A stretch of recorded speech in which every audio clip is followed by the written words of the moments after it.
పవన్ కళ్యాణ్ కి Japanese martial arts అంటే ఎంత ఇష్టమో మనకందరికీ తెలుసు. చిరంజీవి తమ్ముడిని అని చెబితే ఎక్కువ అటెన్షన్ వస్తుందని, దానివల్ల శిక్షణ ఎఫెక్ట్ అవుతుందనే ఉద్దేశంతో ఒక మామూలు వ్యక్తిగా హైదరాబాద్ లో గురువు దగ్గర శిక్షణ తీసుకున్నారు.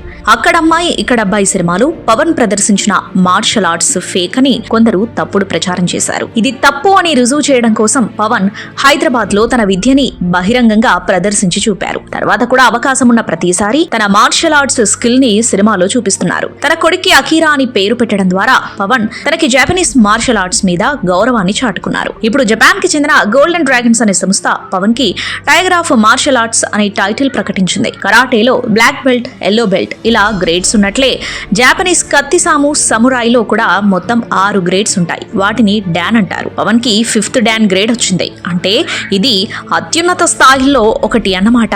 అప్పుడెప్పుడో మార్షల్ ఆర్ట్స్ నేర్చుకోవడమే కాదు, ఇప్పటికీ దాన్ని పవన్ ప్రాక్టీస్ చేస్తున్నారని గోల్డెన్ డ్రాగన్స్ సంస్థ ప్రశంసించింది.